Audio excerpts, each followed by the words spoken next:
વલસાડ જિલ્લાના ઉમરગામથી એકતાનગર સુધી જનજાતીય ગૌરવ યાત્રાનું આયોજન કરવામાં આવ્યું છે। ભગવાન બિરસા મુંડાની 150મી જન્મજયંતિ નિમિત્તે આયોજિત જનજાતિ ગૌરવ યાત્રાનો પ્રારંભ ઉમરગામ ખાતેથી ગુજરાત પ્રદેશ ભાજપના નવા પ્રમુખ જગદીશ વિશ્વકર્માની પ્રેરક ઉપસ્થિતિમાં કરવામાં આવ્યો। આ પ્રસંગે ખૂબ મોટી સંખ્યામાં આદિવાસી સમાજ સહિત અન્ય સમાજના લોકો ઉપસ્થિત રહી કાર્યક્રમને વધાવ્યો હતો। આ પ્રસંગે કેબિનેટ મંત્રી કનુ દેસાઈ, રાજ્ય કક્ષાના મંત્રી જયરામ ગામિત, વલસાડ ડાંગના યુવા સાંસદ ધવલ પટેલ, કપરાડાના ધારાસભ્ય જીતુભાઈ ચૌધરી સહિત અન્ય હોદ્દેદારો, આદિવાસી સમાજના આગેવાનો તથા મોટી સંખ્યામાં નાગરિકો ઉપસ્થિત રહ્યા હતા। આ યાત્રાનો મુખ્ય ઉદ્દેશ રાષ્ટ્રીય નિર્માણમાં જનજાતીય સમાજના ગૌરવપૂર્ણ યોગદાનને જન સુધી પહોંચાડવાનો છે।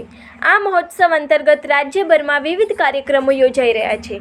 બિરસા મુંડાના આદર્શો અને આદિવાસી સંસ્કૃતિને સમર્પિત આ રથયાત્રા રાજ્યના 14 જિલ્લાઓના 88 ગામોને આવરી લેવાની છે।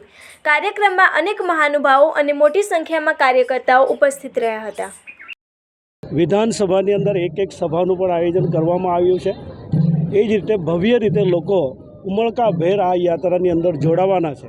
આજે પણ આપ જોઈ શકો છો કે ઉમરગામ ખાતે જ્યારે આટલી મોટી સંખ્યામાં આ પ્રસ્થાનના દિવસે જ્યારે લોકોએ હાજરી આપી હોય, ભગવાન બિરસા મુંડાજી એ અમારા અને આપણા દેશ માટે જે ધરતી આંબા તરીકે જેમને લોકો ઓળખતા હતા, પણ આજે હું ગર્વ સાથે કહી શકું છું કે ભગવાન બિરસા મુંડાજી તરીકે જ્યારે એમનું સન્માન થઈ રહ્યું છે અને એમનું સન્માન અપાવવામાં જેમનું ખૂબ મોટું યોગદાન છે એવા પ્રધાનમંત્રીજીનો પણ હું આ તબક્કે આભાર માનું છું।